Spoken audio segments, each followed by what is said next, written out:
ஆச்சி கொழுக்கட்டை மாவு வந்தாச்சு. ஆச்சி கொழுக்கட்டை மாவிற்கு கொழுக்கட்டை அச்சை கேட்டு வாங்குங்கள்.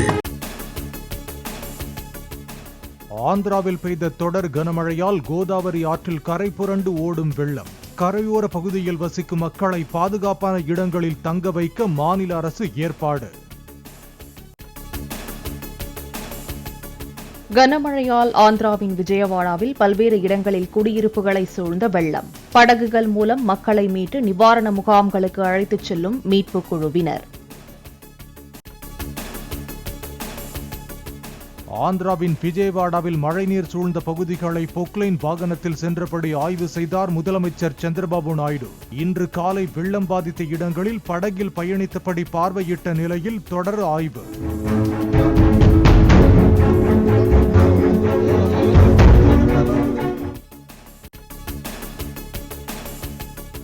தெலங்கானாவில் கொட்டிய கனமழையால் கம்மம் உள்ளிட்ட மாவட்டங்களில் கடும் வெள்ளப்பெருக்கு. குடியிருப்பு பகுதிகளில் வெள்ள நீர் சூழ்ந்ததால் மக்கள் பாதிப்பு. தெலங்கானாவின் மெஹபூபாபாத்தில் மழை வெள்ளத்தால் பாதிக்கப்பட்ட ரயில் பாதையை சீரமைக்கும் பணிகள் தீவிரம். பல இடங்களில் ரயில் சேவை பாதிக்கப்பட்டுள்ள நிலையில் நாளை மாலைக்குள் பணிகள் நிறைவடையும் என ரயில்வே அதிகாரிகள் தகவல். கனமழையால் ஆந்திரா, தெலங்கானாவில் உயிரிழந்தவர்களின் எண்ணிக்கை 25ஆக உயர்வு. 50 ஆண்டுகளில் இல்லாத அளவுக்கு மழை கொட்டி தீர்த்ததாகவும் அதிகாரிகள் தகவல். வேளாண் துறையில் சுமார் 14,000 கோடி ரூபாயில் 7 முக்கிய திட்டங்களை செயல்படுத்த மத்திய அமைச்சரவை ஒப்புதல். ஊட்டச்சத்து நிறைந்த உணவு பயிர் உற்பத்தி மற்றும் ஆராய்ச்சிக்கு 4,000 கோடியில் திட்டம் செயல்படுத்தப்பட உள்ளதாக மத்திய அமைச்சர் அஸ்வினி வைஷ்ணவ் அறிவிப்பு. அரசுமுறை பயணமாக நாளை புரூனே செல்கிறார் பிரதமர் நரேந்திர மோடி. வரும் 4ஆம் தேதியன்று பிரதமர் சிங்கப்பூர் செல்ல உள்ளதாகவும் வெளியுறவுத்துறை தகவல். மக்கள் பிரச்சினையில் கவனம் செலுத்தாமல் வெளிநாட்டு போட்டோ ஷூட்டிலும் ஆடம்பர கார் ரேஸிலும் மட்டுமே கவனம் செலுத்துவதாக தமிழக அரசுக்கு இபிஎஸ் கண்டனம். சட்டம் ஒழுங்கு சீர்கேடுகளும் போதைப்பொருள் புழக்கமுமே திமுக அரசின் உண்மை அடையாளங்களாக இருப்பதாகவும் விமர்சனம். கல்வி நிறுவனங்களில் பாலியல் துன்புறுத்தலை தடுப்பது தொடர்பாக தலைமைச் செயலாளர் முருகானந்தம் தலைமையில் ஆலோசனை. மாணவிகளின் பாதுகாப்பை உறுதி செய்வது குறித்து ஆட்சியர்கள், காவல் உயர் அதிகாரிகளுடன் கருத்து பகிர்வு. தமிழ்நாட்டில் 22,000 பணியாளர்கள் டெங்கு காய்ச்சலை பரப்பும் கொசு ஒழிப்பு பணியில் ஈடுபட்டுள்ளதாக அமைச்சர் மா சுப்பிரமணியன் தகவல். டெங்கு பாதிப்பால் ஏற்படும் வீரியத்தை உணராமல் வீட்டிலேயே சிகிச்சை எடுத்தால் உயிரிழக்க நேரிடும் எனவும் எச்சரிக்கை. விநாயகர் சதுர்த்தியை முன்னிட்டு பிளாஸ்டர் ஆஃப் பாரிஸ் சிலைகளுக்கு அனுமதி வழங்கக்கூடாது என காவல்துறைக்கு சென்னை உயர்நீதிமன்றம் உத்தரவு. மக்கக்கூடிய சிலைகளுக்கு மட்டுமே அனுமதி வழங்க வேண்டும் என்றும் நீதிபதிகள் அறிவுறுத்தல்.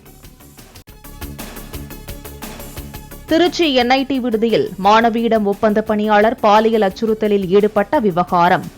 பெண் பேராசிரியர்கள், மாணவர் பிரதிநிதிகள் என 10 பேர் கொண்ட உண்மை கண்டறியும் குழு அமைத்து விசாரணை. 100 கோடி ரூபாய் மதிப்பிலான நிலத்தை முறைகேடாக எழுதி வாங்கிய வழக்கில் முன்னாள் அமைச்சர் MR விஜயபாஸ்கரின் சகோதரர் சேகர் உள்ளிட்ட மேலும் 2 கைது. முன்ஜாமீன் மனுக்களை சென்னை உயர்நீதிமன்றம் தள்ளுபடி செய்த நிலையில் கரூர் அருகே வைத்து கைது செய்ததாக சிபிசிஐடி போலீசார் தகவல். மதுரை ராஜாஜி அரசு மருத்துவமனை வளாகத்திற்குள் நோயாளிகளுக்கு உணவு வழங்க தன்னார்வலர்களுக்கு தடை விதிக்கப்பட்டதால் மருத்துவமனை வாயிலில் உணவு விநியோகம். கேட் முன்பு இலவச உணவு பொட்டலங்களை வாங்க ஏராளமானோர் திரண்டதால் தள்ளுமுள்ளு. மாணவிகளுக்கு பாலியல் தொல்லை அளித்த வழக்கில் கைதான வால்பாறை அரசு கல்லூரி பேராசிரியர்கள், லேப் டெக்னீஷியன் உள்ளிட்ட 4 பேர் சஸ்பெண்ட். சிறையில் உள்ள 3 தற்காலிக பேராசிரியர்கள் மற்றும் 1 லேப் டெக்னீஷியன் மீது கோவை மண்டல கல்லூரி இயக்குநரகம் துறை ரீதியாக நடவடிக்கை. கேரளாவில் நடிகைகளின் கேரவன்களில் ரகசிய கேமராக்கள் பொருத்தப்பட்டதாக நடிகை ராதிகா குற்றம் சாட்டிய விவகாரம். ராதிகாவிடம் கேரளாவின் சிறப்பு விசாரணை குழுவினர் தொலைபேசி மூலம் விசாரணை நடத்தியதாக தகவல். TNPSC குரூப் 1 முதல்நிலை தேர்வு முடிவுகள் வெளியீடு. ஜூலை 13ஆம் தேதியன்று நடைபெற்ற தேர்வின் முடிவுகள் இணையதளத்தில் வெளியிடப்பட்டன.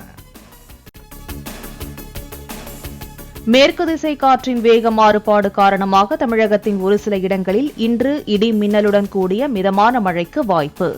வரும் 8ஆம் தேதி வரை ஓரிரு இடங்களில் லேசானது முதல் மிதமான மழை தொடரக்கூடும் என்றும் வானிலை மையம் தகவல். சென்னை மற்றும் புறநகரின் ஒரு சில பகுதிகளில் அடுத்த 2 நாட்களுக்கு மிதமான மழை பெய்ய வாய்ப்பு. வானம் ஓரளவு மேகமூட்டத்துடன் காணப்படும் என்றும் வானிலை மையம் தகவல்.